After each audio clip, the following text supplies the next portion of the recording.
Hi and welcome. Thank you for being here with me today. Before we begin, I want to invite you to take a deep breath.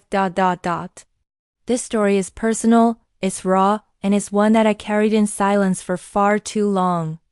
But today, I'm ready to share it with honesty, with hope, and with the belief that healing is possible. The title of this story is From Victim to Survivor, My Story of Escaping Narcissistic Abuse. Let's begin. The world, as I knew it, shattered into a million irreparable pieces the day I understood that what I thought was love was nothing more than a carefully constructed cage. For 30 years my life revolved around Alistair, a man who possessed the uncanny ability to make me feel like both the most cherished person in the world and utterly worthless, sometimes within the span of a single conversation. Our story began like a fairy tale. I, Elara, a shy, unassuming artist with a penchant for solitude and a crippling fear of judgment, met Alistair at a small gallery opening. He was everything I wasn't: charismatic, confident, and devastatingly handsome. He swept into my life like a whirlwind, showering me with compliments, extravagant gifts, and promises of a future filled with adventure and unwavering devotion. I was instantly smitten. Looking back, the red flags were there from the beginning, waving frantically like desperate warnings. But I, blinded by what I perceived as genuine affection, chose to ignore them. Alistair had a way of subtly undermining my confidence, of making me question my own judgment. He would dismiss my artistic endeavors as hobbies, suggesting that I focus on supporting his burgeoning career in finance. He criticized my friends, labeling them as unambitious and suitable for someone of his stature. Slowly but surely, he isolated me from everyone I cared about, making himself the sole source of validation in my life. My health deteriorated gradually. At first, it was just subtle things: chronic fatigue, persistent headaches, unexplained stomach problems. I attributed it to stress, to the demands of Alistair's increasingly demanding lifestyle. He required constant attention, constant reassurance. He needed me to manage his social calendar, to oversee his wardrobe, to cater to his every whim.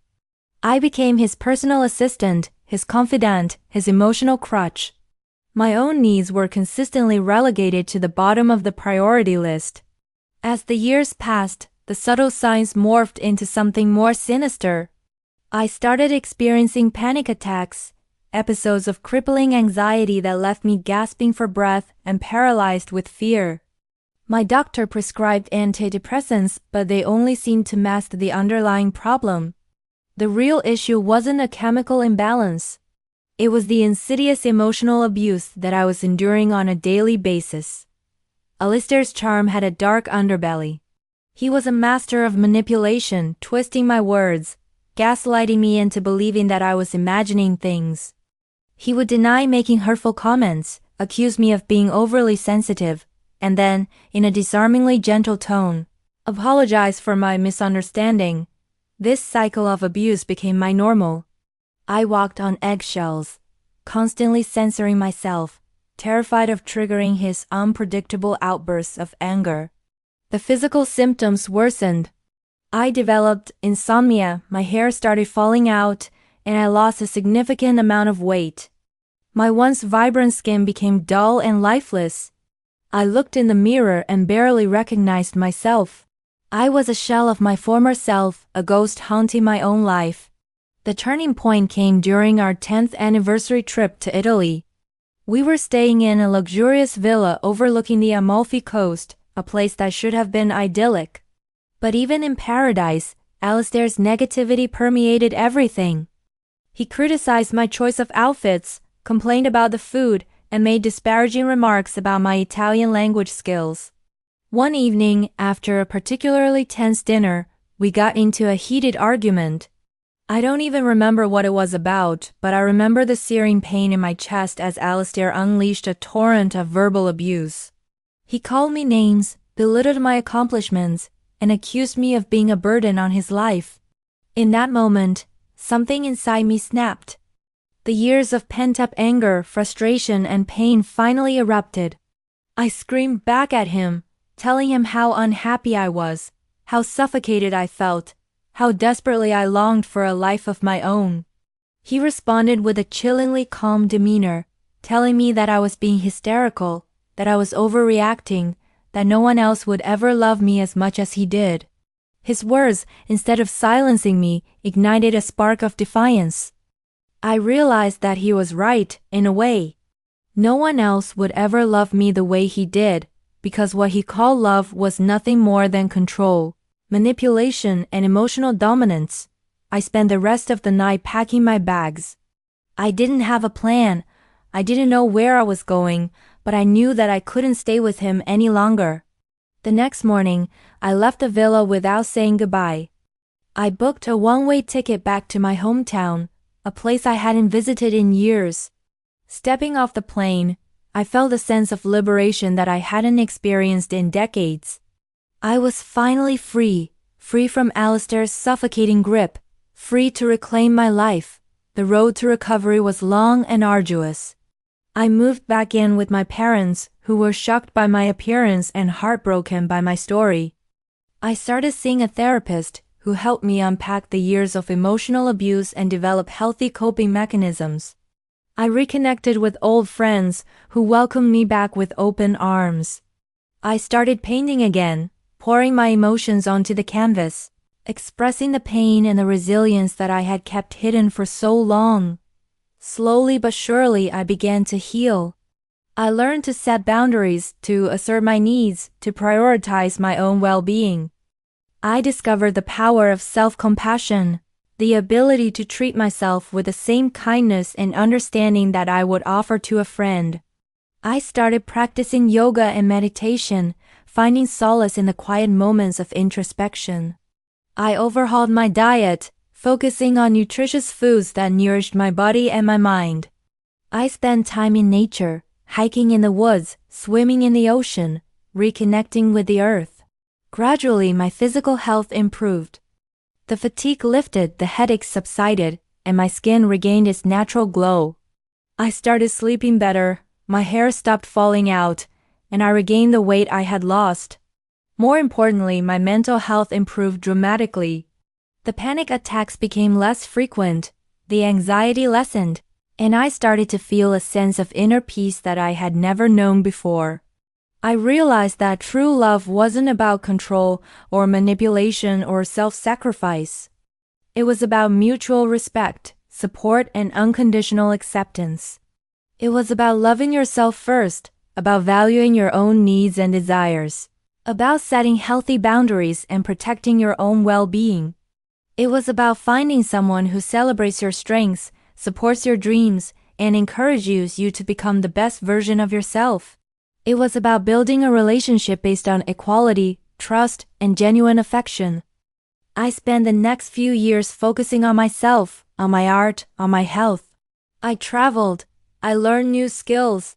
I volunteered in my community.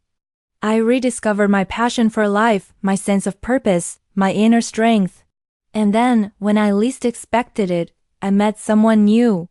His name was Ethan, and he was everything Alistair wasn't. He was kind, compassionate, and supportive. He valued my opinions, respected my boundaries, and celebrated my achievements. He didn't try to control me or manipulate me. He simply loved me for who I was. Our relationship blossomed slowly and organically.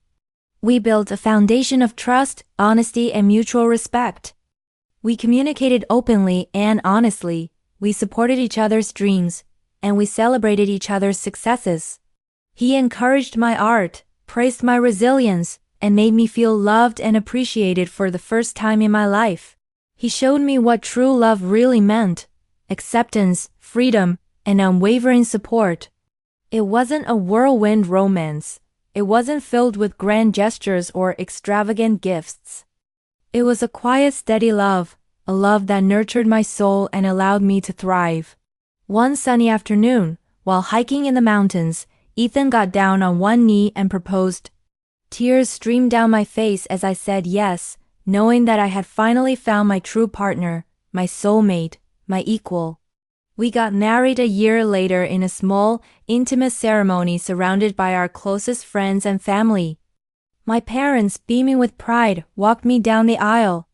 As I looked into Ethan's eyes, I knew that I had finally found my happily ever after. My journey from victim to survivor to thriver was long and difficult, but it was worth every step.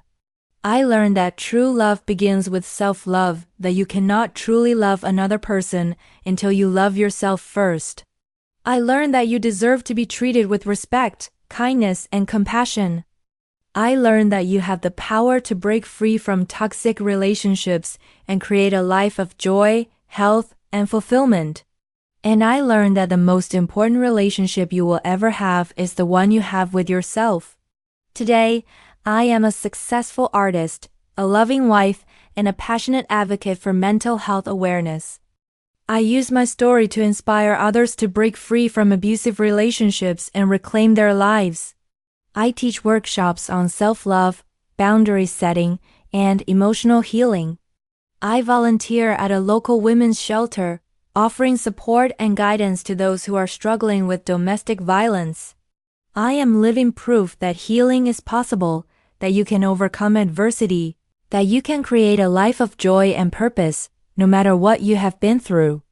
My health, both physical and mental, is now my top priority. I nourish my body with healthy foods, I exercise regularly, and I prioritize sleep. I meditate daily, I practice gratitude, and I surround myself with positive people. I have learned to listen to my intuition, to trust my inner voice, and to honor my own needs and desires. I am no longer afraid to say no, to set boundaries, to prioritize my own well-being. I am finally living a life that is authentic, fulfilling, and true to myself. My story is a testament to the power of resilience, the importance of self-love, and the transformative effect of true healing. It is a reminder that you are not alone, that there is hope, and that you have the power to create the life you deserve. What I thought was love almost destroyed me. Now I know what love truly is, and I'm finally experiencing it. And it's beautiful. Thank you so much for listening. If this story touched something deep within you, know that you're not alone. Healing is not easy, but it is possible. And sometimes, the bravest thing you can do is take that very first step toward your truth, your freedom, your peace. If you're in a place where love feels more like control, silence, or fear, please know, you deserve better. You deserve safety. You deserve to be seen, heard, and loved for exactly who you are. If this story resonated with you, share it with someone who may need a gentle reminder that they are not broken. And if you're ready to reclaim your life, start by honoring your voice, setting your boundaries, and choosing yourself. Because you are worthy, because you matter, and because your healing journey starts now. Take care of yourself. Until next time.